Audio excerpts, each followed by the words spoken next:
साथ ही आप सभी का आपके अपने यूट्यूब चैनल टारगेट टीचिंग 247 स्वागत है। साथ ही आज काफ़ी साथियों मैंने कल बात की और व्यक्तिगत रूप से बात की और काफ़ी साथी जो बीपीएससी टीआरई 4.0 के आगामी एग्जाम में अपीयर होने जा रहे हैं, तो उन साथियों के लिए एक समस्या की बात ये थी कि सर मेरा 2 सब्जेक्ट को लेकर सब्जेक्ट कॉम्बिनेशन बन रहा है। बीपीएससी बिहार में 2 सब्जेक्ट लेकर किसी का एसएसटी हिंदी दोनों को बन रहा है, तो किसी का हिंदी इंग्लिश ही दोनों बन जा रहा है। तो ऐसे और किसी का एसएसटी में 2 विषयों को लेकर सब्जेक्ट कॉम्बिनेशन बन रहा है।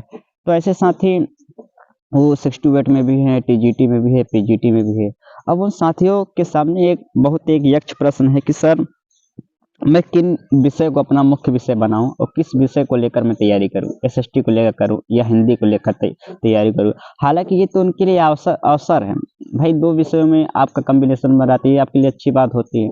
लेकिन ये उनके लिए एक विपत्ति का जो बोलते हैं ना, आपदा में अवसर, तो ये उनका जो अवसर है ये आपदा में तब्दील होता जा रहा है कि 2-2 विषयों को लेकर कुछ साथी तैयारी कर रहे हैं, 2-2 विषयों को साथ में लेकर चल रहे हैं।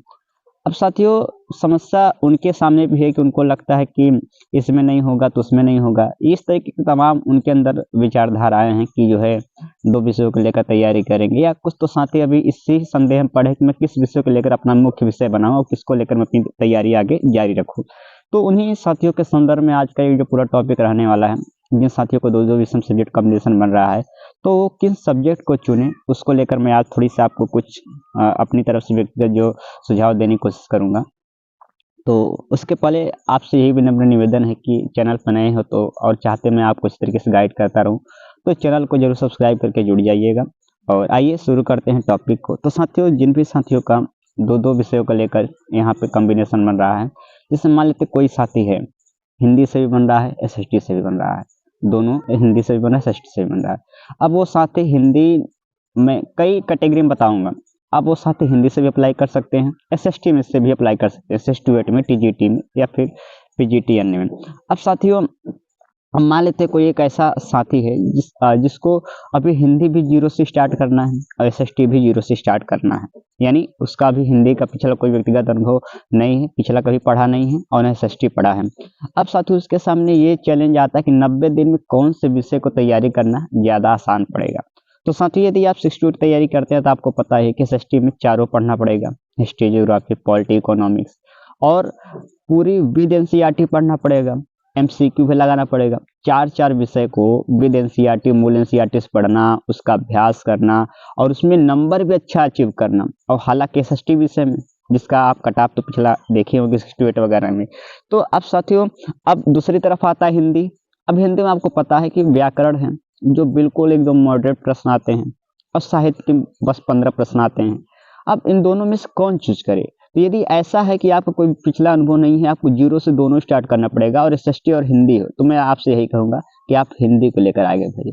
हिंदी एक ऐसा विषय होता है कि 90 दिन में इसकी तैयारी पूरी अच्छे से की जा सकती है, 100% विद थ्योरी, विद एमसीक्यू। इसमें एनसीईआरटी का तो कोई झमेला रहता नहीं। तो ये बात होती है। जिन साथियों का एसएसटी में ही 2 सब्जेक्ट कॉम्बिनेशन बन रहा है, वो साथी कैसे करें? टीजीटी मान लेते किसी 2 विषयों को लेकर उनका बन रहा है, तो या फिर अन्य किसी विषय में उनका लेकर बन रहा है, या फिर कुछ साथी का कंप्यूटर बन रहा है और क्या कहते हैं हिंदी भी बन रहा है। ऐसे भी काफ़ी साथी का क्या कहते हैं जवाब था, और वो क्या करें? या फिर कोई भी 2 विषय का आपका बन रहा है तो आप क्या करें? तो मैं तो यही कहूँगा, पहले तो आप ये देखिए ना कि आपके पास जो 2 विषय का सब्जेक्ट कॉम्बिनेशन है, किसका सिलेबस ज़्यादा ब्रॉड है और किसका सिलेबस बिल्कुल शॉर्ट है, ये देखिए। ठीक, अगर मान लेते हैं, अब ये कैसे पता करेंगे? चैप्टर देख लीजिए ना कि उसमें मान लेते हैं 2 सब्जेक्ट है तो उसमें कितने चैप्टर, इसमें कितने चैप्टर, कितना लंबा है, और एक सब्जेक्ट है तो इसमें कितना लंबा है। इस तरीके से आप निकाल सकते हैं कि किसका सिलेबस ब्रॉड है, किसका शॉर्ट में है। तो ये पहला चीज देखिए, किसका सिलेबस ज्यादा ब्रॉड है। यदि दोनों को आपको 0 से स्टार्ट करना है तो हमेशा जिसमें कम सिलेबस हो वो स्टार्ट करना है। पहला चीज तो आपको ये चीजें लेकर चलना है। दूसरा चीज ये लेकर चलना है कि साथियों, यदि आपको दोनों ही सब्जेक्ट 0 से स्टार्ट करना है तो दूसरा ये देखिए कि किसमें सबसे ज्यादा सीटें आने की संभावना है, या पिछला कट ऑफ किसका सबसे कम गया है, ये देख लीजिए। तीसरा सबसे ये देखिए कि यदि मान लेते हैं दोनों का सीट बराबर आ रहा है, दोनों का मान लेते हैं दोनों का सीट बराबर आ रहा है और दोनों क्या कहते हैं कि लगभग कट ऑफ भी सेम जा रहा है, तो आप क्या करेंगे? तो फिर आप ये देखेंगे ना कि आपने जो है मान ली 2 सब्जेक्ट है, तो आप पिछले इन दोनों सब्जेक्ट में से कौन-सा पिछले सब्जेक्ट आप कभी किसी न किसी एग्ज़ाम में तैयारी किए हैं। यदि तैयारी किए हैं तो ज़ाहिर-सी बात है आपकी 20 से 30% तैयारी है। तो यानी जो इसमें दूसरे सब्जेक्ट को आप 0% से स्टार्ट करते हैं, तो ये 30% तैयारी का समय आपका बचेगा और केवल 70% आपको तैयारी करना पड़ेगा। अपेक्षा किसकी 100% तैयारी करने का। तो ये देखिए, पहला देखिए कि आपका जो है अगर दोनों 0 से स्टार्ट करना पड़ा, तो ये देखिए पहला चीज़ कि किसका सिलेबस ब्रॉड है, किसका शॉर्ट है, पहला ये हो गया, ठीक। दूसरा आप ये देखिए कि किसका जो है क्या कहते हैं सीटें ज़्यादा आने की संभावना है, किसका कट ऑफ कम जाता है, क्योंकि आपको दोनों ही 0 से स्टार्ट करना है तो वही स्टार्ट कर सकते हैं।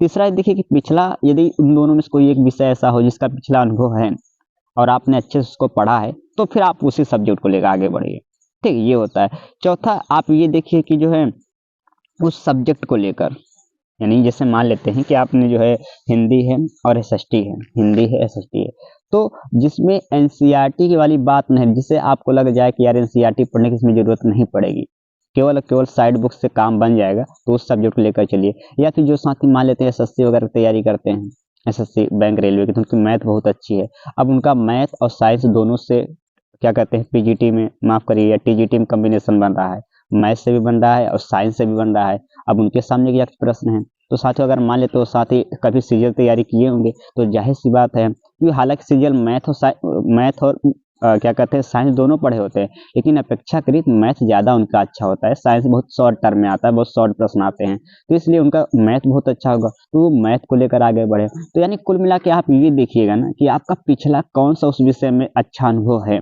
कि आप कम समय में 90 दिन में अच्छी तैयारी कर सकते हैं, उसी विषय को लेकर चलिए। हाँ, यदि ऐसा हो जैसे किसी साथियों का हिंदी अच्छा तो है और कंप्यूटर साइंस का, और कंप्यूटर साइंस से भी वो पढ़ सकते हैं, हिंदी से भी पढ़ सकते हैं और हिंदी उनका अच्छा भी है। अब ये देखा जाए कि कंप्यूटर साइंस का मैं देखा हूँ कि जैसा अभी बीच-बीच में न्यूज़ आते हैं कि 50,000 सीटें आ रही हैं। अब देखा जाए तो हिंदी में इसका कट ऑफ 90 चला जाता है।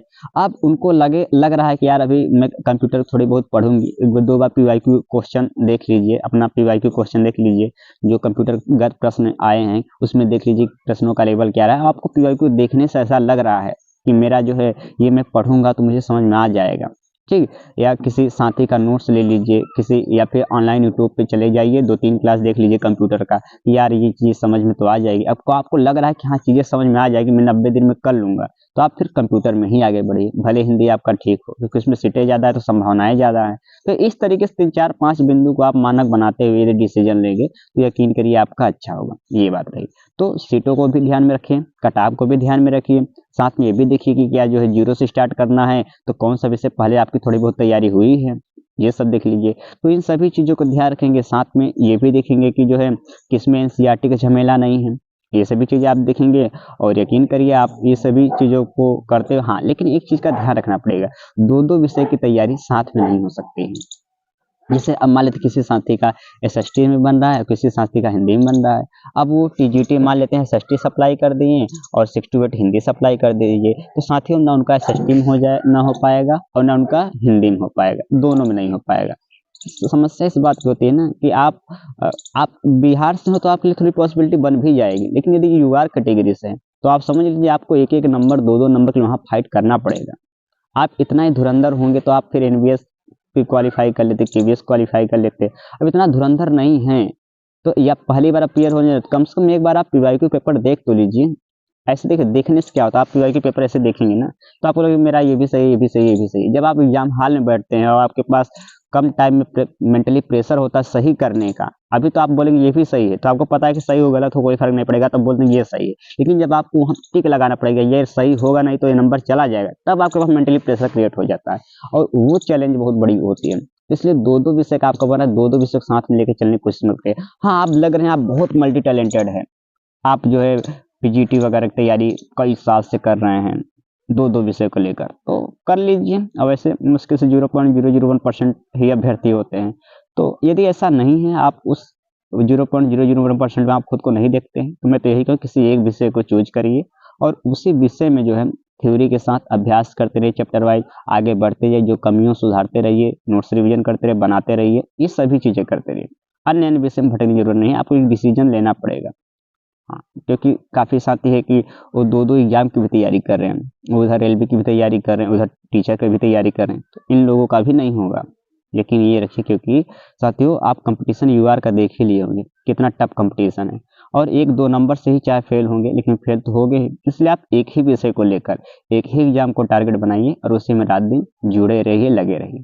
तो इसी वीडियो के साथ में आपसे यही कहूँगा, यदि आप चैनल पर नए हो और जो है आपको एनसीईआरटी पढ़ने में थोड़ी समस्या हो रही है अन्य मूल किताबों से, तो एनसीईआरटी पूरी सारी किताबें मैं आपको 8 की 8 अवेलेबल करा दूंगा, बिल्कुल इजीली प्राइस में आप स्क्रीन पे देख सकते हैं। आप हमें मैसेज करिएगा। बाकी मिलते हैं अगले वीडियो में। सुनने के लिए आप सभी